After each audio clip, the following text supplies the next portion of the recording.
We first met Brianna in December of 2022.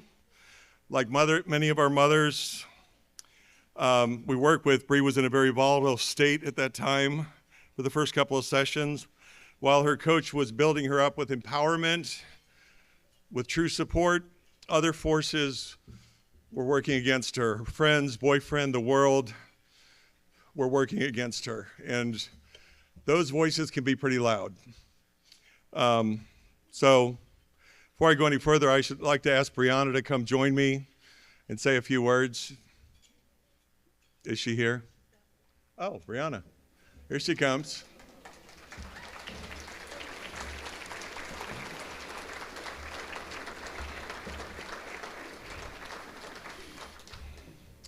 Brianna lives at Bridges Maternity Home, and she's one of our favorite people. You're going to do great. Ready for me to start? Yeah, go for it. Okay. Many of you know, bear with me. This is my first time ever speaking in front of people, so I apologize if I mess up.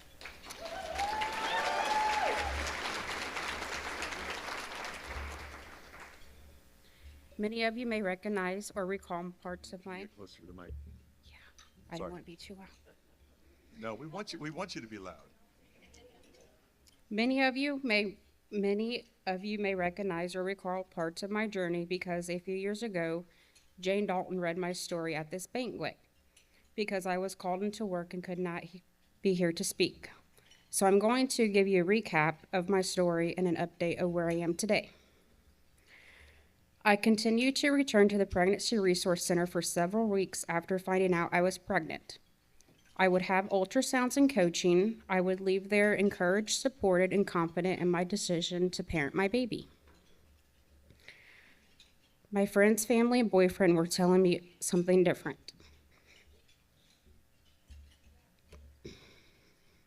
I felt conflict and hurt.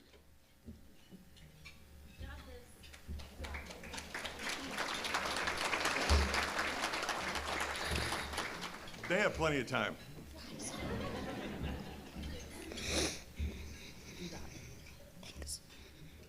I felt conflicted and hurt all by myself with the weight of the world on me.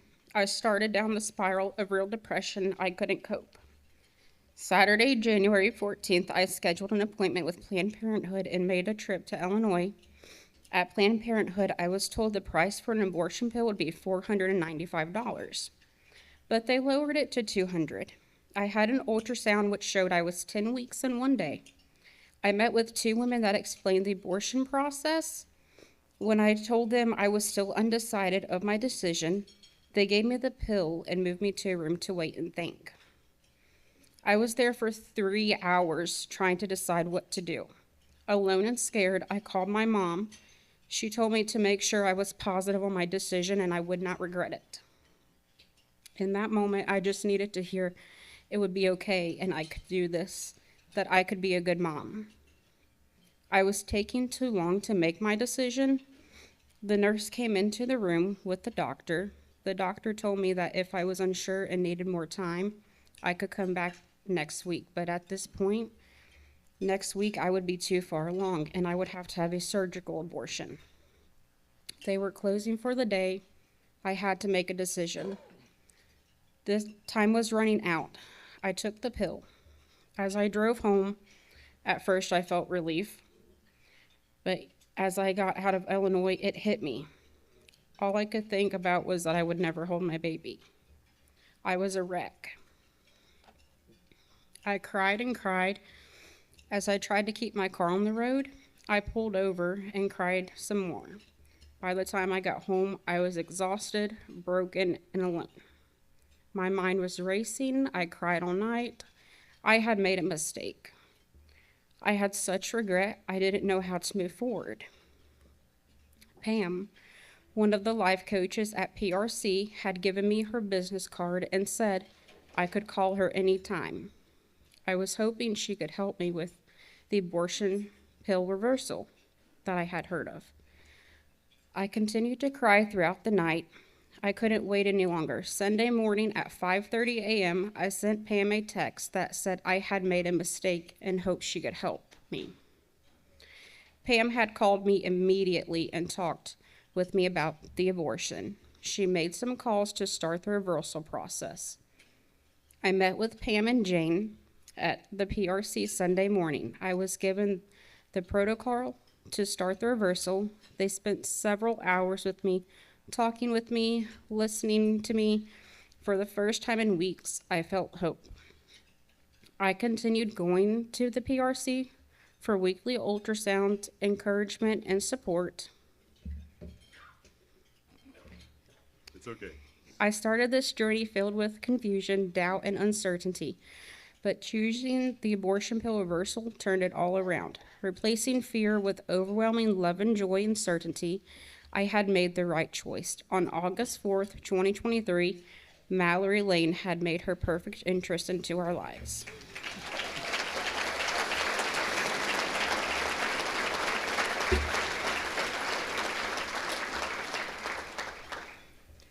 After several months, I had realized that my relationship with Mallory's dad was not growing, and it would be best for all of us if I would move out. Finding myself again in a place of fear, doubt, and uncertainty, I reached out to the one place that had given me understanding, support, and hope. I called the PRC. On February 24th, 2024, Mallory and I moved into the Bridges home. Living at Bridges has given me the foundation I needed to focus on what mattered most. My future. I don't have to worry about housing, utilities, or where our next meal will come from. The security and positive environment allows me to work, to plan, and to dream bigger than survival. One of the biggest gifts is working one-on-one with my life coach. She helps me set real achievable goals, hold myself accountable, and has helped me rebuild my confidence step by step. Together, we map out a path forward, going back to school to become a surgical technologist while balancing work and motherhood. It felt overwhelming at first, but Bridges has made it possible. They provide the structure, encouragement, and resources so I can attend classes, study, and keep pushing forward, even on the hard days. Because of that support, I've reached milestones I once thought were out of reach. I've paid off significant debt, built better financial habits, and I've taken real steps towards self-sufficiency. Most importantly, I am creating a stable, loving home for Mallory, where she can grow up surrounded by peace instead of the pain I once knew. None of this would have been possible without you, the donors who support Bridges. Your gifts didn't just provide a better meal that gave me time to heal, tools to grow, and the chance to become the mom Mallory deserves. You believed in second chances and redemption and the strength of women like me when we couldn't always believe in ourselves. From the bottom of my heart, thank you for your kindness in changing our story.